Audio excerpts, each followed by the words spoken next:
നമുക്കെന്നാ അമ്പലത്തിൽ നിന്ന് പോയിട്ട് വന്നാലോ? അമ്പലത്തിൽ പോയിട്ട് വരാം. ഉണ്ടായിരുന്നു. അതെ, ഇന്നലെ ഈ സമയം ഒന്നും മിറ്റം പോലും കാണത്തില്ലേ. ഓരോ ദിവസം ഇവിടുത്തെ കാലാവസ്ഥ ഓരോ സൈസല്ലേ. കേരളത്തിനൊക്കെ നല്ല സുഖമായി. ഇപ്പോൾ 2 ആഴ്ചത്തേക്ക് വെള്ളമൊന്നും നനച്ചില്ലെങ്കിലും കുഴപ്പമില്ല.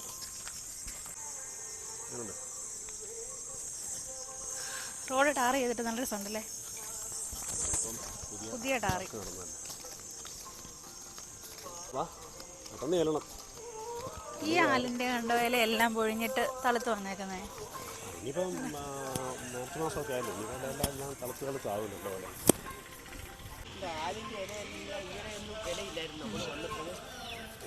നിറച്ചുമായി.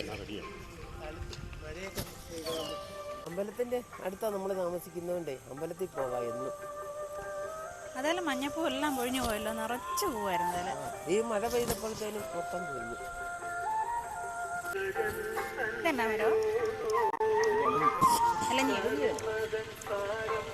അമ്പലം ഉത്സവമൊക്കെ വരുന്നതുകൊണ്ട് അമ്പലം നല്ല പെയിന്റൊക്കെ അടിച്ച് മൊത്തം തീർന്നില്ലെന്ന് തോന്നുന്നു.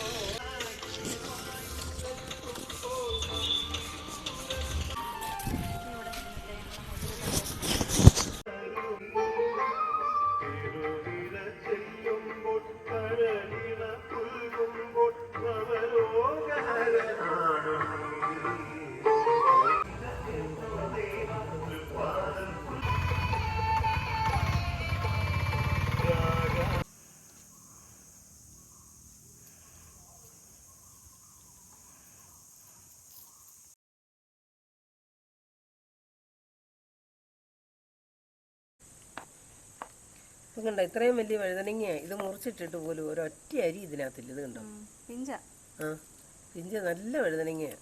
അപ്പോൾ ഇതൊരു ഒരു മാസം മിച്ചം കൂടെ കിടന്നാലേ ഇതിനകത്ത് ഏതാണ്ട് അരിയൊക്കെ ആയി വരുന്നുള്ളൂ. ഇത് വിളയുമ്പോഴത്തേനെ നല്ല മുട്ടൻ വഴുതനങ്ങ ആയിരിക്കും. ഇത്രയും വലിയ വഴുതനങ്ങ നമുക്ക് ഇത് കൂട്ടിൻ്റെ 2 തൈ കിട്ടുമായിരുന്നത് നല്ലതായിരുന്നില്ലേ. ഒരു തൈ ആയാലും മതിയായിരുന്നു. ഇത് നമുക്ക് തേങ്ങ അരണ്ടിയിട്ട് തോരൻ വെക്കാം. ഉള്ളിയും സവോളയും കൂടി ഇടാം അല്ലേ? കുറച്ച് ഒരു 5-6 ചുള ഉള്ളി, ഒരു സവോളയുടെ പകുതി മതി. നല്ല ഒത്തിരി ആയാലും എടുക്കാം. ഇഞ്ചി ഇടുവോ? ഇഞ്ചിയൊന്നും ഇടുകയല്ല.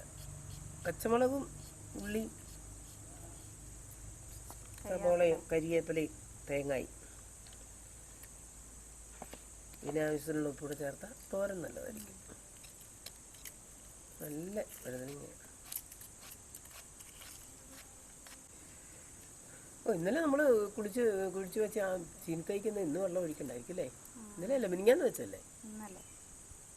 ഇന്നലെ അല്ലേ മിനിങ്ങാന്ന് വെച്ചെന്ന് പറഞ്ഞ്. അതിലൊന്ന് കയറിപ്പോയി നോക്കണം. ഇല്ല ഇച്ചിരി വെള്ളം ഒഴിച്ച് കൊടുക്കണം. അതുപോലെ തന്നെ ഒരു 2-3 ചീനി അപ്പുറത്തെ പോലെ ഉണ്ടായിരുന്നേ മതി അല്ലേ?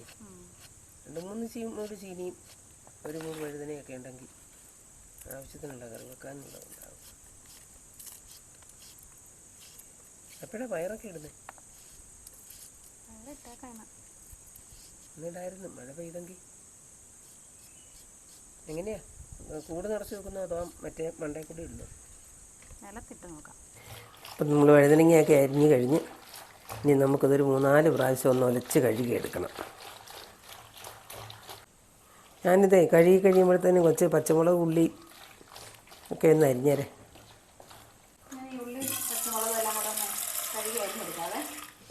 ഈ ചെറുതിലിട്ട് കഴുകിക്കോ.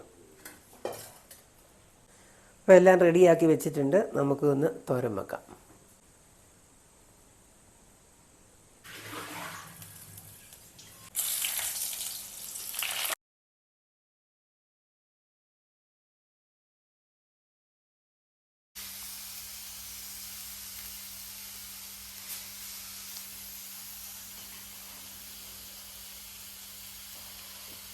നമ്മുടെ തോരനൊക്കെ റെഡി ആയിട്ടുണ്ട്. നമുക്ക് ചോറുണ്ടാക്കാം.